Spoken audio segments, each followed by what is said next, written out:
नमस्कार। क्यूवाइब news network में आपका स्वागत है। दोस्तों, नेशनल एजुकेशन कमेटी यानी कि एनएसी जो है वो पेंशनर्स के तरफ से एक संगठन है जो विगत 6 सालों से बुल्ढाना में प्रतिदिन धरना दे रही है और स्ट्राइक्स कर रही हैं और प्रतिदिन वो बुल्ढाना में जो डिस्ट्रिक्ट मैजिस्ट्रेट हैं उनको ज्ञापन भी सौंप रही है।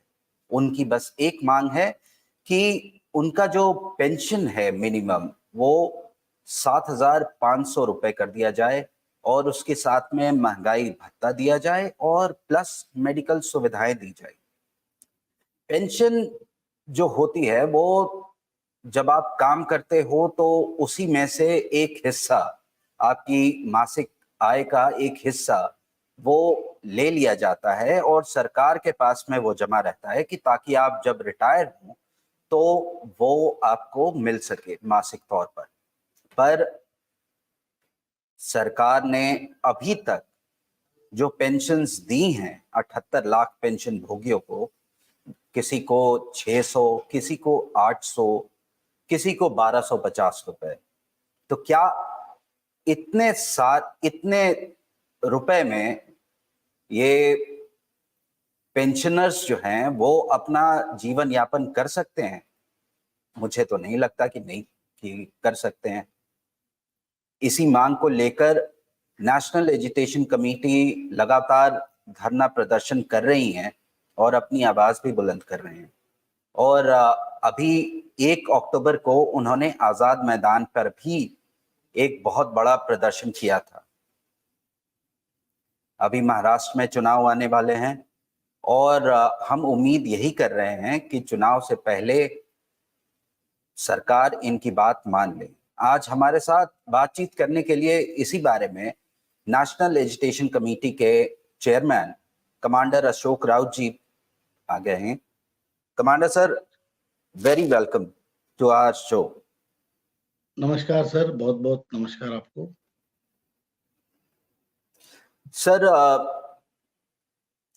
1 तारीख को प्रदर्शन हुआ और उसके बाद हरियाणा में भी चुनाव हुए। अब महाराष्ट्र में चुनाव हैं, झारखंड में चुनाव हैं, तो रणनीति क्या होगी अब? नहीं, हमारी रणनीति तो ऐसी ये नहीं कि हम किसी के खिलाफ या साथ में है। हमें अपनी पेंशन चाहिए। अगर सरकार हमारी पेंशन मंजूर करती है तो इसका सरकार को ही फायदा होगा। मैंने पीछे भी किसी इंटरव्यू में कहा था कि ये मुद्दा किसी एक सरकार ने या एक पार्टी ने नहीं बनाया है। ये 71 से चल रहा मुद्दा है। अभी तक जो पेंशनर है उनको उनका मेहनताना या जो कंट्रीब्यूशन है उसका सही मुआवजा नहीं मिलता, तो वो अपने बुढ़ापे में लाचार है। हम चाहते हैं कि उनको ये सहूलियत मिले कि वो 2 लोग अपनी रिटायरमेंट के बाद अच्छी जिंदगी और अच्छा स्वास्थ्य प्राप्त करें, और इसीलिए हमारा ये पूरा संघर्ष है। जो 1 तारीख को आंदोलन हुआ था उसमें आपने भी देखा होगा, हजारों की संख्या में लोग भीड़ थी, बहुत ज्यादा भीड़ थी। आजाद मैदान पूरा खचाखच भरा था। उसके पहले भी हमारी जो सभाएं नासिक में हुई, पुणे में हुई, उसके बाद संभाजी नगर में हुई, नांदेड़ में हुई, चंद्रपुर में हुई, संगमनेर में हुई, पाथरडी में, बीड़ में, ये सभी जगह जो हमारी सभाएं हुई, वो सभाएं बहुत खचाखच भर के हॉल, लोग बाहर भी खड़े थे, इतनी बड़ी तरीके से हुई। इसका मतलब ये है कि लोगों के मन में अभी तीव्र भावनाएं हैं कि हमारे ऊपर जो अन्याय हुआ है उसे सरकार दूर करे। जबकि ये किसी एक पार्टी ने बनाया हुआ मुद्दा नहीं है, मैं बिल्कुल ये मान्य करता हूँ, लेकिन इसका फायदा भी होगा तो जो आज सरकार सत्ता में है उसी को होगा अगर हमारा काम करते हैं, और नुकसान भी होगा तो उसी को सहना पड़ेगा। इसलिए इस पार्टी ने, जो बीजेपी आज सत्ता में है, उन्होंने हमारा काम करना चाहिए, यही हमारी उनसे प्रार्थना है। आप हमारा काम करो और इसका फायदा उठाओ, अन्यथा इसका नुकसान भी हो सकता है। सर, मेरा इसी पे क्वेश्चन है। आपने कहा कि ये किसी एक पार्टी के बारे में नहीं है, this is not about a single party. पर जब 2014 में ये सत्ता में आए थे एनडीए, तो प्रकाश जावड़ेकर ने आपको प्रॉमिस किया था कि 1 महीने के अंदर हम ये पेंशनर्स का जो भी मामला है वो हम सॉल्व कर देंगे। तो बिल्कुल जवाब बिल्कुल सही है, तो इन्हीं पे बनती है। बिल्कुल बनती है। देखिए 2014 के मार्च में, जबकि इलेक्शन मई में हुआ, 2014 के मार्च में एक बड़ी सभा में पब्लिकली उन्होंने कहा है कि ये हमारी सरकार अगर सत्ता में आती है तो हम 90 दिनों में ये मुद्दे को सुलझाएंगे। ये प्रकाश जावड़ेकर जी का वक्तव्य है जो यूट्यूब पे अवेलेबल है। उन्होंने बल्कि ये भी कहा था कि कांग्रेस सरकार जो 1,000 रुपए पेंशन मिनिमम करने जा रही है, वो इन कामगारों के नमक पर जख्म पे नमक छिड़कने जैसा होगा, और ये हमें चिढ़ा रहे हैं, 1,000 पेंशन कर रहे हैं। अब देखिए इसमें आयरनी ये है कि जब बीजेपी सत्ता में आई तो उन्होंने भी 1,000 रुपए पेंशन डिक्लेयर किया, जो आज 36 लाख लोगों को नहीं मिलती है, उससे कम तो मिलती है 1,000 से। कमांडर सर, क्या ये प्रकाश जावड़ेकर जी का जुमला था? नहीं, मुझे कहने में तो वो कोई इस पार्टी के हिचकिचाहट लिए नहीं है कि इनका एक्चुअली ये जिम्मेदारी थी, एक जिम्मेदार पार्टी के जिम्मेदार प्रवक्ता ये बात कह रहे हैं, तो ये पार्टी का भी अधिकार बनता है, कर्तव्य बनता है बल्कि, कि ये मुद्दा जो पार्टी की तरफ से कहा गया था उसको वो सॉल्व करें। अब ये 2013 में 12 में बीजेपी ने उठाया हुआ मुद्दा है, जब तब की कोश्यारी कमेटी जो बनी थी, उस कोश्यारी कमेटी के अध्यक्ष भगत सिंह जी कोश्यारी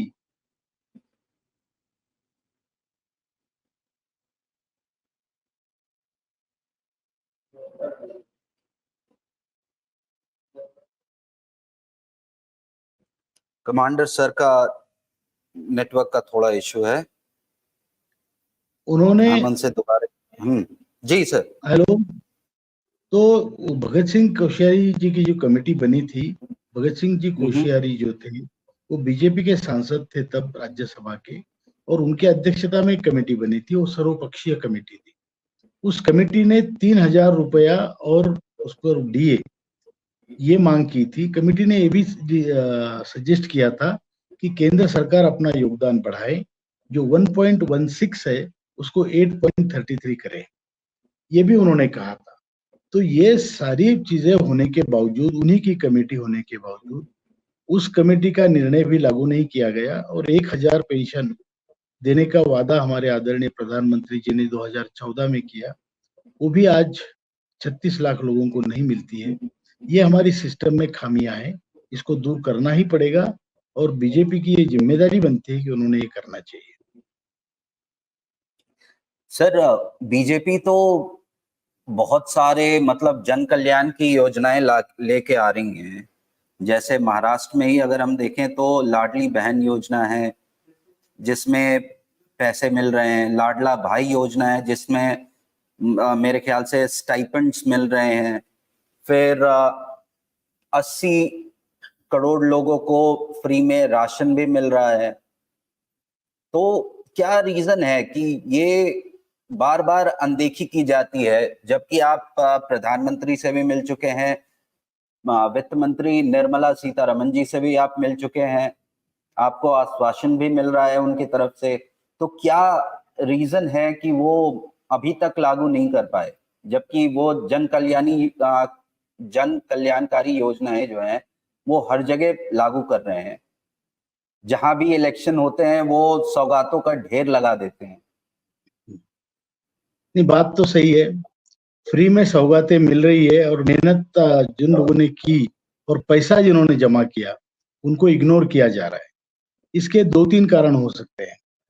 एक तो हमारी मतलब वृद्ध लोग हैं, अलग अलग डिपार्टमेंट से है, इसमें वेरिएशन देखिए, बीड़ी कामगार से लेके आरटीसी, शुगर फैक्ट्री, कोऑपरेटिव को पूरा सेक्टर, कारपोरेट सेक्टर, उसके बाद PSUs, shipyards, ONGC, HAL, BHEL, BEL, BML, ये सारी जो बड़ी बड़ी बड़ी कंपनियां हैं, प्राइवेट हो चाहे सरकारी हो, इनमें कोऑर्डिनेशन हो नहीं सकता था। एक बीड़ी कामगार वहां तक नहीं पहुंच सकता, वो लोग वहां तक नहीं आ सकते। तो ये वेरिड होने के कारण इनकी यूनिटी नहीं हो रही थी। ये पहला कारण है। दूसरा कारण ये है कि ये मुद्दा किसी एक मंत्रालय का नहीं है। इसमें श्रम मंत्रालय मुख्यतः जिम्मेदार है कि इनको काम करना चाहिए। उनका ईपीएफओ उनके डिपार्टमेंट के अंदर आता है। और दूसरा वित्त मंत्रालय भी इसमें उन्होंने भी गौर करना चाहिए था। तो जब ये यूनिटी नहीं बनी तो हमने सबसे पहले तो ये दबाव गठ तैयार किया एक प्रकार से, और हमने सभी वृद्धों को एकत्र लाया। तब जाके ये थोड़ा-सा सरकार पर हमारा असर पड़ा है। और इसमें जब ये इतने भिन्न थे लोग, तो इलेक्शन पे इकट्ठा इनका असर होना बहुत मुश्किल लग रहा था सरकार को, इसलिए इस तरफ किसी ने ध्यान नहीं दिया। वोट बैंक की तरफ ध्यान देते हैं, लेकिन इसमें कोई वोट बैंक उनको नज़र नहीं आ रहा था। आज परिस्थिति बदल गई है। आज सारे वृद्ध देश के एकत्र हुए हैं, पूरा भारत एक हुआ है, वो भी ज्येष्ठ भारत। और आज लोगों के मन में भावनाएं तीव्र है, उनको अपने ऊपर होने वाले अन्याय की पूरी तरह से कल्पना है।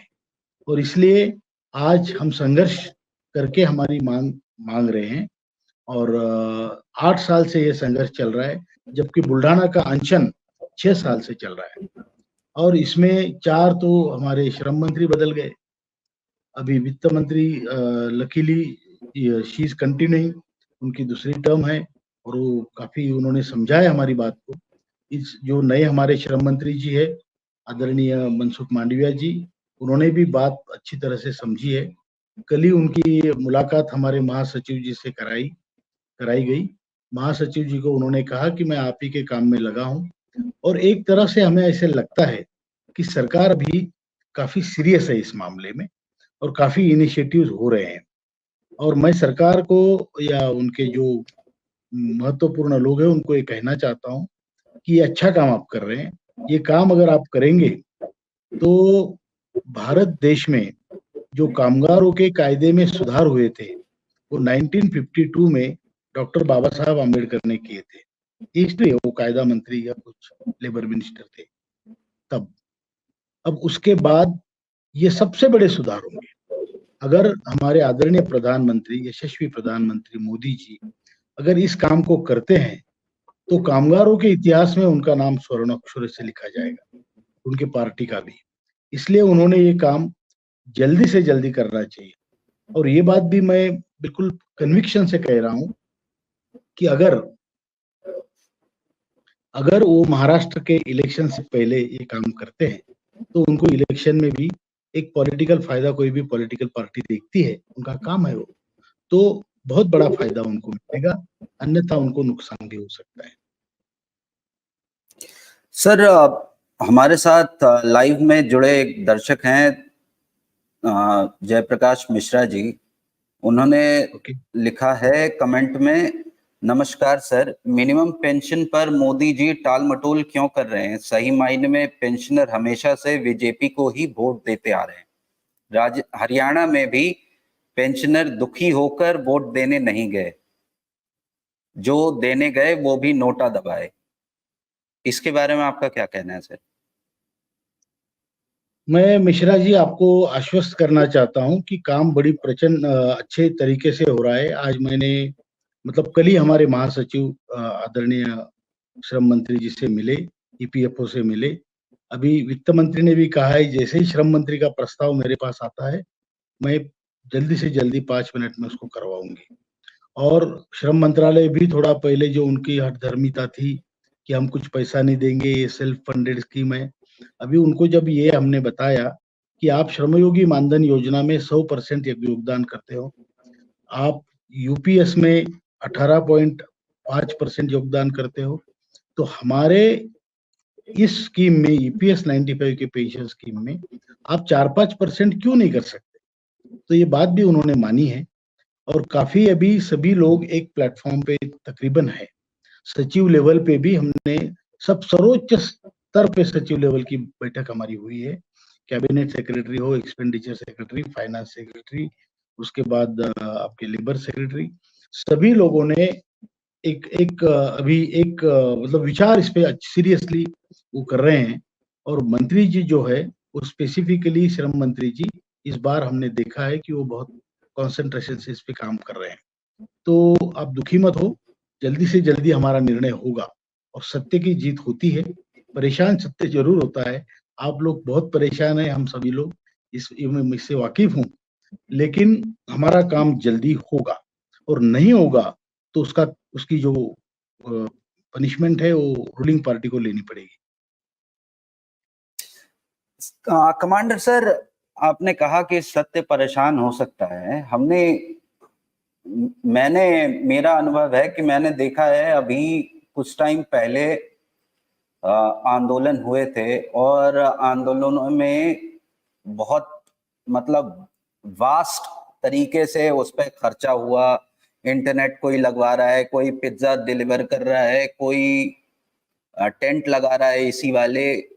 और आप अपने संघर्ष के बारे में बताइए, एनएसी के संघर्ष के बारे में, क्योंकि यहाँ पे मेरे ख्याल से फंडिंग वाला कोई सिस्टम है नहीं। नहीं, हमारा जो आंदोलन, और इसलिए हम किसी से ये नहीं कह सकते कि आप हमें इतने पैसे दे दो। हमारा वैसा एक मानना है कि भाई 10 रुपए महीने के दिया करो, लेकिन वो भी हम किसी से मांगते नहीं है, जिसकी इच्छा है वो देता है। देखिए, इसमें हमारा क्लियर कट मानना है, एक आध्यात्मिक आंदोलन है, एक स्पिरिचुअल स्पिरिट से लड़ा जाने वाला आंदोलन है। हमारा आंदोलन किसी साईं बाबा के मंदिर जैसा है, जिसको आना है वो आओ, जिसको पैसा डालना है अपने इच्छा से मर्जी से, कोई पूछेगा नहीं आपको, तो डालो। और अगर नहीं डालना है तो आप नमस्कार भी कर सकते हो तो करो, नहीं तो खाना खा के जरूर जाना। ये हमारा आंदोलन ऐसे है। इसमें लेकिन जो लोग मंदिरों पे तो सरकार का हक है। नहीं, मैं ये बोल रहा हूँ कि जैसे आंदोलन में, जैसे हम मंदिर में जिस भक्ति भाव से जाते हैं, उस जी। भक्ति भाव से अगर डालना है कुछ तो डालते हैं, नहीं अगर डाले तो भी खाना आपके लिए रेडी होता है। ऐसी बात नहीं कि आपने कुछ डालना ही चाहिए। मैं एक उदाहरण दे रहा हूँ आपको, मंदिरों की कंट्रोवर्सी में मुझे नहीं जाना है। तो ये हमारा आंदोलन इस तरीके से चलता है। जो हम लोग यहाँ से घर से निकलते हैं तो हम दो दो दिन की रोटियां लेके चलते हैं। हम अपने खुद अपनी के घर रोटी से खुद, आप खाना भी लेकर चलते हैं? हाँ हाँ, हम बाहर का खाना अक्सर टालते हैं, लेकिन अगर 2 दिन से ज्यादा रहना पड़े तो फिर दाल चावल तो खानी पड़ती है। तो ये सारी चीजें। हमारे आंदोलन में एक और विशेषता है, महिलाओं को बहुत ज्यादा महत्व देते हैं। हर जगह हम कोशिश करते हैं कि ज्यादा से ज्यादा महिलाएं हो और ज्यादा से ज्यादा महिलाओं को हम नेतृत्व दे सके, आगे ला सके। ये हम नारी शक्ति को पहचानते हैं और ये हमारी कोशिश रहती है। हमारे आंदोलन से जुड़े हुए लोग चाहे वो किसी धर्म जाति के हो, वो एक तरीके से स्पिरिचुअल लोग हैं। मैंने देखा है, मतलब जो इस फ्रेम में नहीं आते वो अपने आप ही अलग हो जाते हैं। तो इसमें देखिए, आप गायत्री परिवार के लोग हैं, आर्ट ऑफ लिविंग परिवार के लोग हैं, ईशा फाउंडेशन के लोग हैं। मतलब वो उनके नाम से, उनके झंडे से नहीं है, उनकी श्रद्धा कहीं ना कहीं है और वो श्रद्धा से काम करते हैं। और कोई भी काम जब श्रद्धा से किया जाता है, गरीबों का काम है, आप अमीर बन के तो नहीं कर सकते। पिज्जा तो हम बांटेंगे भी बांट तो सकते नहीं, बांटेंगे भी तो पचाएगा कौन? ये सब सीधे साधे लोग हैं, दाल चावल वाले, दाल रोटी वाले लोग हैं, और वही हम खा के चलते हैं और वैसे ही हम बिहेव करते हैं। तो इसलिए ये आंदोलन जो है, ये मेरे लिए और हमारे बहुत सारे लोगों के लिए, this is a live spiritual experience. Great sir. Sir, अब आगे की सभाएं कहाँ होंगी, इसके बारे में हमारे दर्शकों को अपडेट करें आप। हाँ, आगे अभी हम 22 तारीख को रीवा में रहेंगे। नहीं, 22 तारीख को हम रीवा में ब्रेकफास्ट हमारे लोगों के साथ करेंगे। मतलब वहाँ के जो रेवा और सतना के जो हमारे नेतागण हैं, उनके साथ हम बैठ के चर्चा करेंगे, जो भी चाय पानी पियेंगे। उसके बाद 12 बजे प्रयागराज में हमारी बहुत बड़ी मीटिंग है 22 को, और 22 को प्रयागराज में करेंगे हम मीटिंग के बाद। 23 को कानपुर में हमारी बहुत बड़ी मीटिंग है। सॉरी, मैं गलत कह गया, 22 को हम निकलेंगे, 23 को रेवा में सुबह ब्रेकफास्ट करेंगे, 23 को प्रयागराज की मीटिंग होगी और 24 को हमारी कानपुर में बहुत बड़ी सभा होगी। 25 को हम उत्तराखंड का हमारा राज्य का चौथा अधिवेशन होगा टनकपुर में।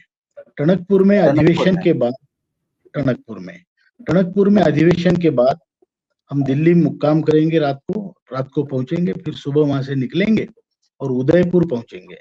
उदयपुर को हम 27 तारीख को एक बहुत बड़ी सभा लेंगे और 27 को शाम को हम पहुंचेंगे भरूच और भरूच में गुजरात में 28 तारीख को सुबह मतलब दोपहर को हमारी सभा होगी और हम वापस आएंगे। ये अभी टेंटेटिव नहीं है, निश्चित प्लान है अभी।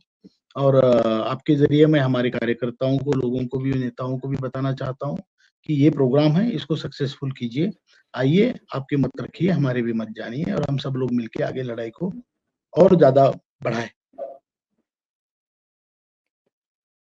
आप इस बार हमने पहले भी इंटरव्यू किया है आपके साथ, पर इस बार आप ऑप्टिमिस्टिक ज्यादा लग रहे हैं मुझे। तो जी बिल्कुल जो कल बिल्कुल हुई है उसके बारे में है ये? नहीं, देखिए, नहीं, कल मीटिंग उनके पहले भी श्रम मंत्री जी से मीटिंग हुई थी, वित्त मंत्री जी से भी मीटिंग हुई है। अभी हमारे चेन्नई में वित्त मंत्री जी को हमारे कार्यकर्ता मिले, हमारे लीडर मिले, मिस्टर बालाजी, मिस्टर मुरुगन, और उन्होंने रिप्रेजेंटेशन दिया आदरणीय निर्मला सीतारामन जी को और उनको याद दिलाया कि कमांडर साहब आपसे मिले। She said also, yes I know, मैं जानती हूँ कमांडर अशोक राउत जी मुझे मिले, हमारी चर्चा हुई, चिंता मत करो, आपका काम हम कर रहे हैं। तो हर जगह से अगर ऐसे आश्वासन आते हैं तो पॉजिटिव लगना स्वाभाविक है, लेकिन एक बात जरूर है कि हमें कई बार आश्वासन मिलके हुए नहीं है, इसलिए हम थोड़ा सा कॉशियस है और सतर्क है। अगर हमारा काम होता है तो हम सरकार का काम जरूर करेंगे। सर, अगर 1% भी चांस है कि अगर महाराष्ट्र इलेक्शन से पहले नहीं हुआ काम, तो महाराष्ट्र में पेंशनर्स की संख्या काफी ज्यादा है, बहुत ज्यादा, और पेंशनर के साथ में उनके परिवार के लोग भी हैं। तो क्या पेंशनर्स को आप महाराष्ट्र के स्पेशली अगर हम बात करें तो पेंशनर्स को क्या संदेश देना चाहोगे आप? नहीं, पेंशनर्स को संदेश अभी आपके जरिए तो वही देंगे जो हमने पहले भी दिए हैं। इतनी बड़ी बड़ी मीटिंगें हुई है, हमारा व्हाट्सएप पे भी ग्रुप में चलता है, एक आदेश भी हमारा पहुंचता है बहुत लोगों के पास, आखिर तक पहुंच जाता है। तो इसमें हम कोई जल्दबाजी में कोई निर्णय नहीं लेंगे, लेकिन एक बात निश्चित है कि अगर हमारा काम सरकार करती है और हमारा यहाँ से कोई सूचना या आदेश जाता है तो उसका पालन पूरे पेंशनर्स और उनके परिवार करेंगे, ये निश्चित है। उसमें कई कार्यरत लोग भी होंगे और उसके लिए हमें कुछ ज्यादा देर लगेगी नहीं, कि ऐसा नहीं कि हमें आखिर वक्त तक आश्वासन पे रखा और फिर कुछ किया नहीं और हमने तो बोल दिया कि ऐसा करो, ऐसा नहीं होगा। ये निश्चित तरीके से ऐसा होगा कि जो हमारा काम होगा उस पर हमारी प्रतिक्रिया आपको इलेक्शन में दिखेगी। हम कोई धमकी नहीं दे रहे, हम अपनी जरूरत के लिए कह रहे हैं। हम कोई इतने अपने आप को इतना बड़ा नहीं मान रहे कि किसी पॉलिटिकल पार्टी को धमकी दे, यहाँ लेकिन मैं हम अपने दर्शकों जरूरत को के हिसाब से। जी, यहाँ मैं अपने दर्शकों को ये भी बताना चाहूंगा कि एनएसी जब वित्त मंत्री या प्रधानमंत्री से मिली थी और अपना जो एक रोड मैप बताया था कि कैसे इस मुश्किल को हल कर दिया जाएगा, उसमें कमांडर सर, मैं अगर गलत बोलूंगा तो वो मुझे करेक्ट करेंगे, उन्होंने ये कहा था कि आप ये पेंशन चालू कर दीजिए, उसके बाद हम हर साल 1 महीना सरकार के लिए फ्री में काम करेंगे। जो कर सकते हैं, जितने भी एबल्ड हैं वर्क करने के लिए, वो श्रमदान भी करने के लिए तैयार है गवर्नमेंट ये के तो लिए। हमने लिखित में प्रपोजल भेजा था, जो उन्होंने एक्सेप्ट नहीं किया वो। लेकिन हमारा ये मानना है कि हमारा देश है, उस देश के प्रति हम सभी कटिबद्ध है, उसके विकास के लिए, उसकी सेवा के लिए। पेंशन ना मिले तो भी कटिबद्ध है, लेकिन पेंशन मिलने पर हमारा एक जीवन स्तर ऐसा रहेगा कि कम से कम 2 वक्त की रोटी हम खा सके और आरोग्य की चिंता नहीं रहेगी। तो हम ये भी प्रपोज करते हैं कि व्हाई नॉट, हम लोग बड़ी तादाद में जितने भी एबल बॉडीड लोग हैं, सभी देश सेवा में हम 1 महीना हर साल देंगे। सर ये मतलब इतना सहने के बाद भी ये जो कमिटमेंट है कि हम देश के लिए कुछ भी कर सकते हैं, ये आजकल मिलना बहुत मुश्किल है। नहीं, देखिए, हमारा आंदोलन सर पॉजिटिव आंदोलन है। आपने जैसे कहा कई आंदोलन होते हैं, वहाँ पिज्जा भी मिलता है, वहाँ इलेक्ट्रिसिटी भी मिलती है, डिस्को भी होता है, वहाँ पे दारू भी मिलती है, चिकन भी मिलता है। हमारा आंदोलन वैसे नहीं है। ये जेन्युइन आंदोलन है, नॉन पॉलिटिकल आंदोलन है, लेकिन एक पेट्रियोटिक आंदोलन है। ये एक प्रकार से हमारा एक नेशनलिस्ट ऑर्गेनाइजेशन है, जो हमारे देश के प्रति वफादार है और वफादार रहेगा। क्योंकि हम लोगों ने दुनिया देखी है सर, 60-70 साल, 75 साल के लोग हैं। वो क्या करेंगे? वो यही करेंगे। अब हमने जिस देश से प्यार किया, जिस देश ने हमको बढ़ाया, उस देश को हम छोड़ के या उस देश का अहित कभी नहीं चाहेंगे। सर हम उसका हित चाहेंगे। अभी अभी मैंने कुछ दिन पहले इंटरव्यू किया था बुल्डाना में, जो प्रदर्शन हो रहा है वहां जी। पर मुझसे जो जिन्होंने भी बात की, सभी की हाँ। उम्र 70+ थी। तो हाँ, है, बिल्कुल। तो ये जो हिम्मत आती है वो कहाँ से लाते हो आप लोग? मतलब अभी तक डट के खड़े हो आप, और अभी ऐसा अपनी है सर। मांग के लिए आप मतलब दृढ़ संकल्प हो। इतनी हिम्मत कहाँ से आती है? सर, एक मैं आपको उदाहरण दूंगा, बहुत ही मतलब इट्स एक्चुअली, हम कभी सब्जी खरीदने जाते हैं और 10 हम्म। रुपए की सब्जी में अगर वो थोड़ा काटा डंडी मार के आपको कम देता है, तो यू फील चीटेड। वो पैसे की बात नहीं होती, आपको 2 रुपए की बात नहीं होती आपके, वो आपको उसने फंसाया, आपके साथ धोखा किया, आपको चीट किया। हमारे साथ इस सिस्टम ने ऐसा ही किया है। लेकिन वो तो सब्जी की बात है, फिर भी आप झगड़ पड़ते हैं। हमारी तो जिंदगी के साथ खिलवाड़ किया है, पूरी जिंदगी के साथ। और एक ये होता है कि मतलब मैं तो कोई फिलोसोफर तो नहीं हूँ, सिंपल सादा मिलिट्री मैन हूँ, लेकिन आपको ये बता दूं, इन लोगों ने ये देखा है कि घर में जिन बच्चों के लिए ये खपे हैं ना, वो भी उनकी तरफ नहीं देख रहे हैं। फिर उसके बाद वहां पे भी धोखा मिला है। जिन छोटे भाइयों को, बहनों को इन्होंने बसाया, उनकी शादियां की, उनकी नौकरियां की, उधार लिया, कर्जा लिया, ये सब करने के बावजूद उनको वहां से भी धोखा मिला है। ज्यादातर लोग, 90% पीपल ऐसे ही है। फिर उसके बाद आप देखना, देश, समाज ने भी और देश ने भी धुतकारा, क्योंकि पैसे नहीं है। पैसे 1,000 रुपए में कौन आपको बाबा कहेगा? आज की तारीख में मुश्किल है। तो इसलिए हम चाहते हैं कि जो पैसों का डिस्ट्रीब्यूशन है देश में, जो करना पड़ता है, वो तो बूढ़े लोगों के थ्रू करो। वो आदमी अपने लिए संपत्ति जमा नहीं करेगा, वो आदमी कुछ और करेगा। बेटों को देगा, बेटी को देगा, पोती को देगा। वो पोती अगर दौड़ के आती है, बोलती है मेरा हैप्पी बर्थडे है, तो उसको 500 रुपए देने की हिम्मत इस आदमी में रखो। उसका वजूद है वो। और संस्कृति कैसे पलती है? संस्कृति एक पीढ़ी से दूसरी पीढ़ी में नहीं पलती। संस्कृति पहली पीढ़ी से तीसरी पीढ़ी से एक कनेक्शन होता है। और जैसे दादा दादी, नाना नानी, ये पोता पोती या नाता नाती, इनके साथ जो उनके संबंध होते हैं, उससे संस्कृति का प्रसार होता है। और ये संबंध आपने खत्म कर दिया है। आपने आज इस बूढ़े को इस लायक नहीं रखा कि वो किसी को 500 रुपए का फ्रॉक भी खरीदे। तो ये जो है ना, इसमें बहुत सारी चीजें हैं सर। इसमें एक तो वृद्धों का सम्मान है घर में। अगर वो सम्मान घर में मिले, या उसमें इतनी ताकत मिले कि घर में सम्मान नहीं तो मैं अपना एक झोपड़ा बना लूं या अलग से रहूं, इतनी ताकत अगर आप दे देंगे, उसका स्वाभिमान उसको दे देंगे, उसका वजूद, उसकी आइडेंटिटी अगर उसको मिले, तो वो आदमी, आप वृद्धाश्रम में जाने की उसको जरूरत नहीं पड़ेगी। फिर आपको वृद्धाश्रम बनाने की जरूरत नहीं पड़ेगी। फिर वो अपने पोते पोती से कनेक्ट होगा। फिर आपकी संस्कृति का आगे चलकर वहन होगा। ये सारी चीजें हैं इसके अंदर। ये सिर्फ इतना नहीं कि पैसा दे दो, मुझे पैसा चाहिए। और हमने तो ये भी बोला कि जब पैसा दोगे तो भाई हमें काम भी दो। अरे हम वो भी करने के लिए तैयार है, अगर हम बूढ़े तो क्या हुआ।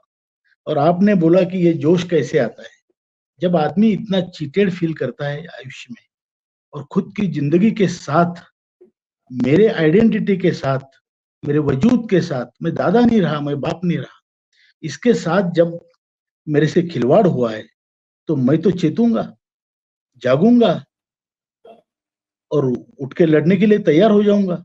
मरना तो आज भी है, कल भी है। हमने, विजय जी, ये सोच के रखा है पूरे हिंदुस्तान में जितने वृद्ध है, ज्येष्ठ है, कि घर में सड़ते सड़ते मरने से अच्छा है हम रास्ते पे लड़ते लड़ते मरे।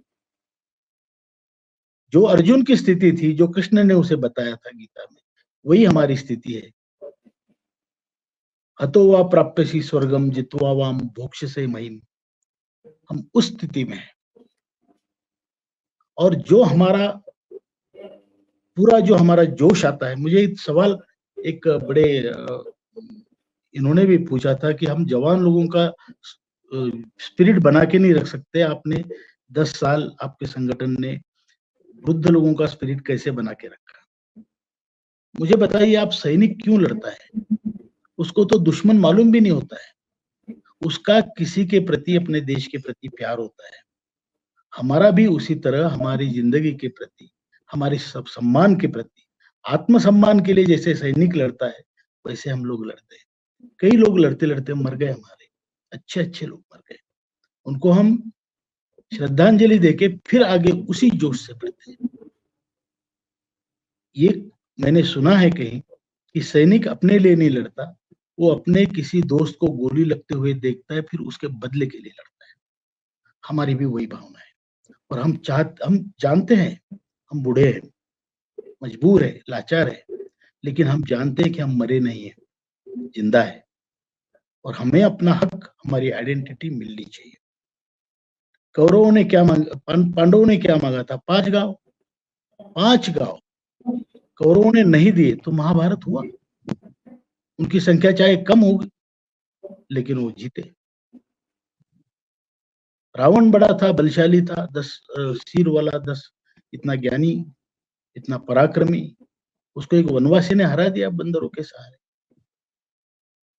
वानरों के साथ। बंदर तो नहीं कहूंगा मैं, वानरों के साथ, जो बेचारे शस्त्र अस्त्र से इतने लैस नहीं थे। तो हमारा हमारा जो, हमारी जो संस्कृति है, वो हमें प्रेरणा देती है। केवल नारे लगाने से नहीं होगा, आपको इन लोगों को इनका हक देना पड़ेगा। और नहीं, और जो आप बोल रहे थे इसको बांट रहे, उसको बांट रहे, फुकट में बांटने से क्या होगा? आप स्वाभिमानी लोग पैदा करना चाहते हैं देश में, या भिखारी पैदा करना चाहते हैं? राजनेता का सबसे बड़ा कर्तव्य है, कोई भी हो, कोई भी हो, ये मेरा मानना है कि उनको देश के लोगों में इतना स्वाभिमान पैदा कर देना चाहिए कि ये मेरा देश है, मैं अपने देश के लिए क्या कर सकता हूँ। यहाँ तो भिखारियों की लाइन लगा दी आपने। यही देखो, केले कंबल बांटो, बस खत्म मामला। उनको ऐसा ऐसे नहीं होता है। मेरे भारत का कोई भी आदमी उसको देखे तो पता चले ये भारत का आदमी है। ये इतनी इतनी बड़ी प्रेरणा आपको भरनी है। तो जाति भेद, धर्म भेद वो बात नहीं है। सर, सर मैंने भी अभी, मैं भी स्टडी कर ही रहा हूँ ये। मतलब मैं नहीं कहूंगा कि मैंने पूरा स्टडी कर लिया है, और मैं जो देख रहा हूँ अभी रियलिटी यहाँ पर इंडियन जी, पॉलिटिक्स की, उसके बारे में मैं कहना चाहूंगा कि एक कोटेशन है famous, give the public bread and circus and they won't revolt. ये ऐसी मेंटालिटी क्यों होती है पब्लिक की, नहीं देखिए, जिसको सरकार अभी अक्षरशः पालन कर रही है इस कोटेशन का? अभी इतने मतलब क्या, ब्रेड भी मिल रहा है फ्री, सर्कस भी मिल रहा है। नहीं इसमें मैं तो कुछ कहूंगा नहीं, क्योंकि हम उस स्थिति में नहीं है। ऐसा नहीं कि हम विचार नहीं रखते, बिल्कुल रखते हैं। लेकिन मैं इस विषय को टालना पसंद करूंगा। लेकिन मेरा मानना है कि देश के लोग स्वाभिमानी बने, उनको रोजगार मिले, वो रोजगार में अपना कमाए और गर्व से कहे कि आज मैंने इतनी कमाई की है। मैंने इतना लूटा है ये नहीं कहना चाहिए, मैंने इतनी कमाई की है। आप देखो अभी एक कहावत है, महाजनगतः सपंथा। जिस प्रकार बड़े लोग बिहेव करते हैं, उसी मार्ग पर सामान्य लोग चलते हैं। और गीता में भी कहा है, यद्यदाचरति श्रेष्ठस्तत्तद् देवे तरोजना। जैसे श्रेष्ठ लोग व्यवहार करते हैं, वैसे ही सामान्य लोग भी व्यवहार करते हैं, उसी मार्ग पे चल पड़ते हैं। तो इसमें आप देखिए, एक सामान्य सा नागरिक, जो मैंने ऐसे कई उदाहरण देखे, मतलब प्रैक्टिकली देखे, हमारे यहाँ पे भी, आपके यहाँ पे भी होंगे, कि जो लोटा लेके बाहर जाता था टॉवेल लपेट के, कोई सुविधा नहीं थी, उसके पास आज बीसियों हजार करोड़ की संपत्ति है। तो ये जब आपको फुकट चाहिए तो जनता भी फुकट मांगेगी। आपका जो जो नेतृत्व है वो अगर आदर्श नहीं रहेगा तो आपके फॉलोअर भी आदर्श नहीं रहेंगे। ये बिल्कुल सत्य है। अब मैंने तो गीता कोट किया, यद्यदाचरति श्रेष्ठस्तत्तद् देवे तरोजना। तो यही होता है। अभी यहाँ देखो आप, विधायकों को, सांसदों को 4-4, 5-5 पेंशन है, इनकम टैक्स फ्री है, कोई कंट्रीब्यूशन नहीं है, कोई जिम्मेदारी इसकी कोई लेता नहीं है। और कोई भी, मैंने देखा, इतने बड़े बड़े लोग हैं, इतनी संपत्ति, अफाट संपत्ति उनके पास, उसमें से एक भी मैंने देखा नहीं कि वो बोलता है कि मुझे पेंशन नहीं चाहिए। तो जब आपके नेतागण ऐसे होंगे तो जनता भी वो लाइन में लगेगी। हो 1,500 मिले ठीक है, 2,000 मिले लूट लो। मतलब ये फ्रीबीज जो है ना, वो ऊपर से शुरू होती है। सांस्कृतिक रिवॉल्यूशन या एक कल्चरल है ना, ये तो कल्चर ही बन गया ना आज हमारा। कल्चरल रिवॉल्यूशन ऊपर से शुरू होना चाहिए। जैसे नेता वैसे बाकी लोग भी बिहेव करेंगे, ये हमारा मानना है।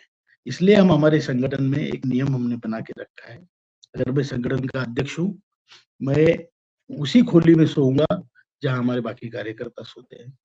हम वही खाएंगे जो हम अफोर्ड कर सकते हैं, और सबके साथ मिलकर खाएंगे। उन्होंने अगर घर की रोटी लाई तो उसी में से खाएंगे। कपड़े भी हम वही पहनेंगे जो सामान्य आदमी पहन सकते हैं। ये हमारा नियम है संगठन का। ये इसलिए नहीं है कि मैं अफोर्ड नहीं कर सकता हूँ, मुझे अच्छी खासी पेंशन है, लेकिन मुझे नहीं करना है। जिन लोगों का आप काम कर रहे हो उनके साथ उन जैसे रहो, तभी आपको उस काम में संतोष मिलेगा। वरना अपने आप की चमकाने के लिए तो फिर हम कुछ भी पहन के कुछ भी कर ले।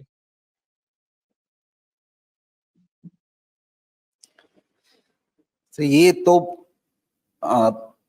मतलब आज स्पिरिचुअलिटी पर भी बात की हमने, और पॉलिटिक्स को भी टच किया हमने, और आपका मोटिवेशन लोगों को मिलता रहे और लोग इसी तरह संघर्ष करते रहें, महाराष्ट्र के लोग संघर्ष करते रहें आपके साथ में मिलकर। मैं चाहता हूं विजय जी कि हमें संघर्ष ना करना पड़े, इन लोगों को उनका हक मिले, और उसके बाद ये जो ऊर्जा है हम कहीं अच्छे देश कार्य में लगाएं। जी। अभी तो जैसे अभी देखिए, पूरे 8 साल में पूरे देश में इतनी बड़ी ऊर्जा बनी है, बहुत बड़ी ऊर्जा है ये। और law of conservation of energy यही कहता है कि energy can not be destroyed और नाइदर जनरेटेड। तो इसका कन्वर्ट करना है इसको, तो हम कन्वर्ट करेंगे इसको, और वो भी अच्छे कामों में करेंगे। हम संगठन मजबूत करेंगे, लेकिन इसके लिए संघर्ष करना पड़े, इसलिए हमारा काम मत रोकिए प्लीज। ये सर यही दुर्भाग्य है देश का कि जब परिवार के जो बड़े हैं उनको परिवार को गाइडेंस देनी होती थी, वो अपने हक के लिए अभी लड़ रहे हैं, संघर्ष कर रहे हैं। जी। तो मैं यही अपील करूंगा गवर्नमेंट से कि जितनी जल्दी हो सके ये मुश्किल का निपटारा हो और जी। महाराष्ट्र के लोगों को मैं ये कहना चाहूंगा कि आपके साथ में रहें और आपका जो गाइडेंस है उनको मिलता रहे हमेशा, पेंशनर्स को, और आपकी गाइडेंस में वो चलते रहें। हमारे साथ जुड़ने के लिए बहुत बहुत धन्यवाद कमांडर अशोक राउत जी। धन्यवाद सर, धन्यवाद। आपके चैनल को बहुत बहुत धन्यवाद। आप हमारे विचार दूर दूर तक पहुंचा रहे हैं। धन्यवाद।